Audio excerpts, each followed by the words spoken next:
हर की आयत नंबर 28 में अल्लाह ताला फरमाते हैं, नहनु खलकनाहुम, हमने उनको तख्लीक किया है, वशददना असराहुम, और हमने उनके जोड़ों को बांधा हुआ है, व इदा शिअना, और जब हम चाहेंगे, बद्दलना अमसालहुम तब्दीला, तो उनकी मिसाल को तब्दील कर देंगे। इस आयत मुबारका में एक तो तख्लीक का मामला बयान किया गया है, जिससे पीछे 12 मरतबा बयान किया जा चुका है। असरा का लफ्ज़ इस्तेमाल किया गया है, जो हमने अभी पीछे पढ़ा है। असीर कैदी के लिए भी आता है, बांधने के लिए भी आता है, जोड़ के लिए भी आता है, पट्ठों के लिए भी आता है। तो इंसान जो है वो इन्हीं चीज़ों का मुरक्कब है, जोड़ों का, पट्ठों का। और अल्लाह पाक ने हमारे जिस्म को इस तरह से एक दूसरे के साथ बांध के रखा हुआ है। और ख़ानदान को भी असरा इसी वजह से कहा जाता है कि वो एक दूसरे की मोहब्बत में बंधे हुए होते हैं। लेकिन इस आयत मुबारका की जो ख़ास बात है वो बदलना के अंदर पाई जा रही है, कि बदल देना, तब्दील कर देना। मुफस्सिर किराम जो फरमाते हैं, ये भी एक कुरान पाक का बाकायदा एक फ़लसफ़ा है और अल्लाह पाक का कानून फ़ितरत भी रहा है कि अल्लाह पाक दुनिया में तब्दीलियाँ लेकर आते रहते हैं।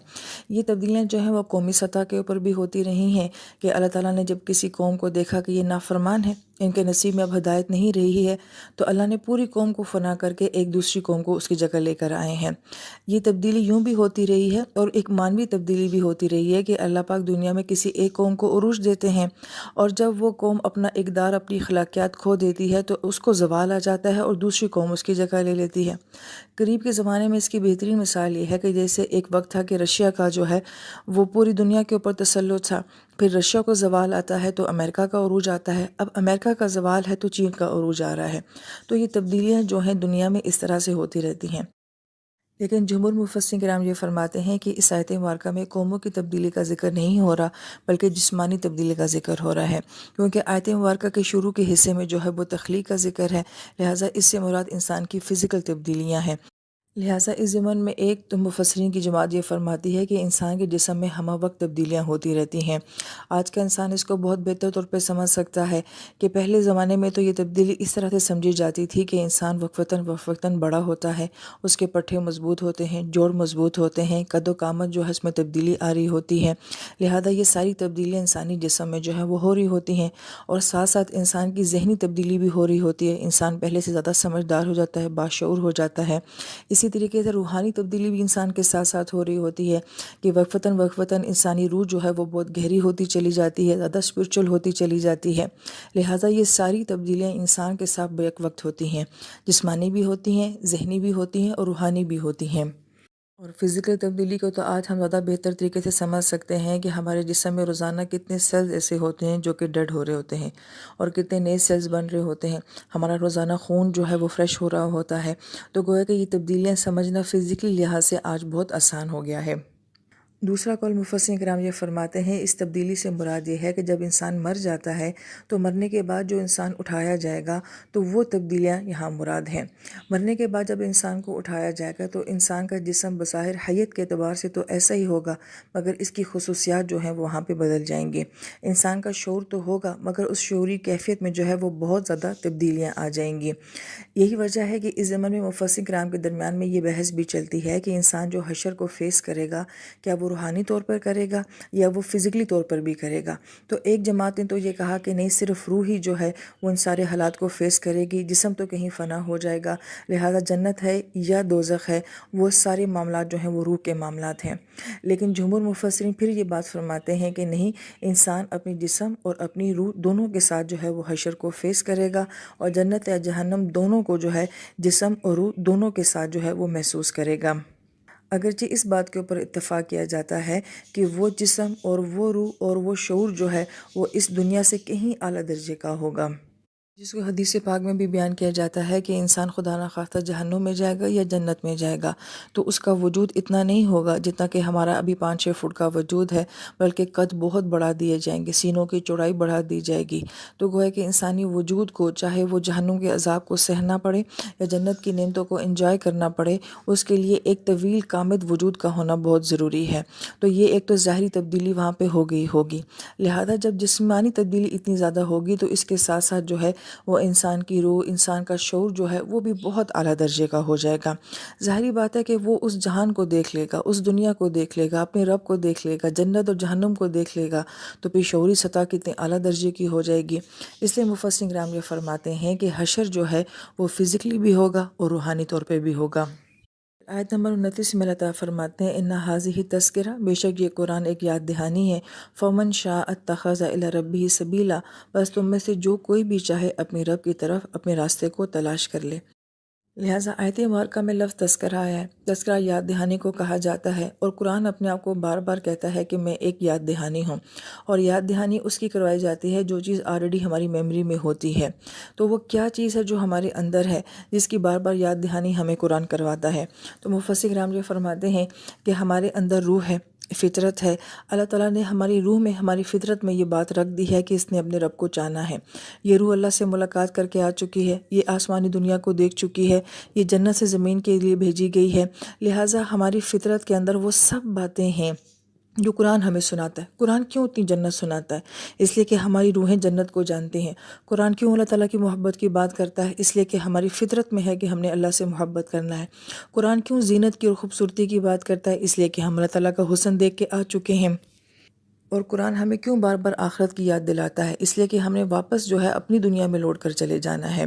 ये बड़ा खूबसूरत तसव्वुर है, बड़ा गहरा तसव्वुर है जो कुरान तज़किरा लफ्ज़ के हमें जो है समझाने की कोशिश करता है कि कुरान कोई नई बात नहीं करता, कुरान कोई नया कलाम नहीं है, वो सब कुछ जो मेरे अंदर है कुरान उसी की बात करता है। लिहाजा जो लोग भी हसास हैं या गहरी तबीयत से कुरान को पढ़ते हैं, तो कुरान का हर वो मज़मून जो कुरान बयान करता है दरअसल में वो मेरे अंदर की बात करता है, मेरी फ़ितरत की और मेरे रूह की जो है वो बात करता है। लिहाजा अल्लाह की मोहब्बत मेरे अंदर है, आखिरत की तरफ लौटना ये मेरे अंदर फ़ितरत में शामिल है, जन्नत ये मेरी फ़ितरत में दाखिल है। अल्लाह ताला हमें इन बातों को समझने की तौफ़ीक नसीब फ़रमाए।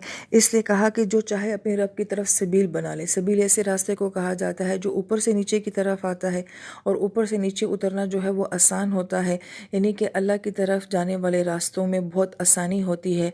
सिर्फ़ इंसान की चाहत के ऊपर सारी बात है, अगर वो चाहेगा तो उसे ये रास्ते ज़रूर मिल जाएंगे।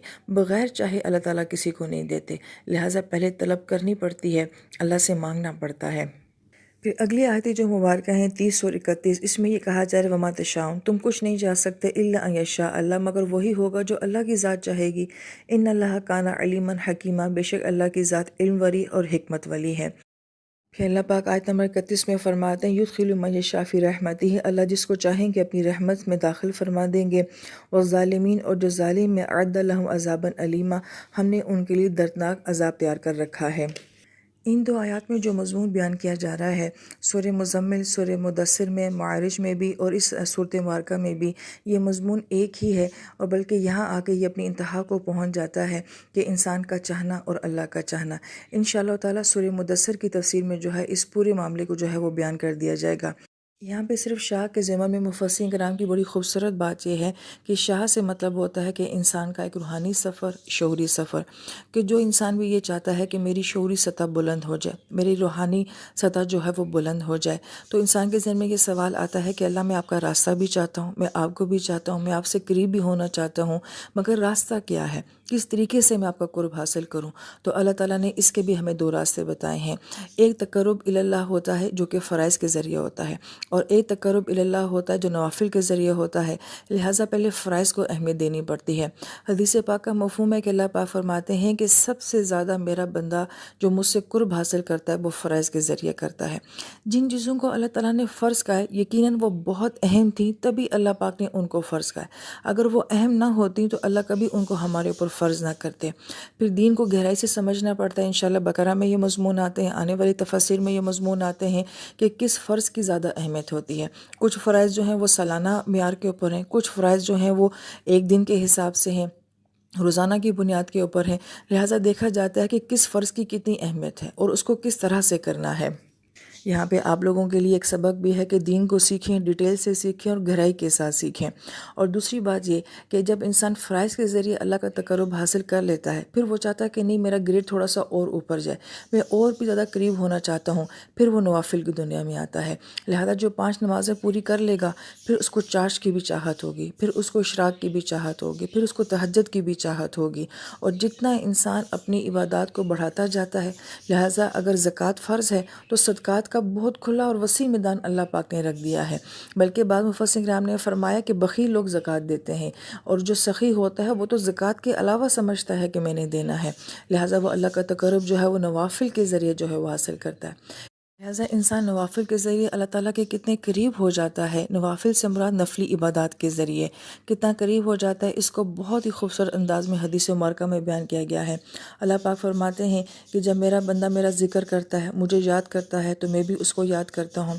جب میرا بندہ نوافل کے ذریعے میرا قرب حاصل کرتا ہے تو میں اس کی آنکھ بن جاتا ہوں جس سے وہ دیکھتا ہے، میں اس کا کان بن جاتا ہوں جس سے وہ سنتا ہے، میں اس کا وہ ہاتھ بن جاتا ہوں جس سے وہ پکڑتا ہے، میں اس کا وہ پاؤں بن جاتا ہوں جس سے وہ چلتا ہے۔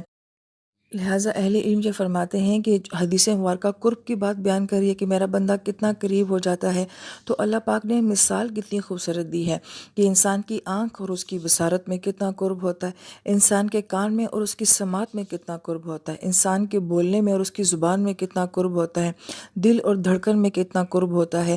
تو گویا کہ حدیث مبارکہ میں وہ قربت بتائی جا رہی ہے کہ کتنی نزدیک ہو جاتے ہیں۔ اس طرح سے بندہ جو ہے اپنے اللہ کے نزدیک ہو جاتا ہے جب وہ نفلی عبادات کرتا ہے۔ لہٰذا ہمیں صرف اپنی ترتیب ٹھیک کرنی چاہیے ہے کہ ہم پہلے اپنے فرائض کے ذریعے اپنے رب کے قرب کو تلاش کریں اور پھر اس کے بعد نوافل کے ذریعے اپنے قرب کو تلاش کریں۔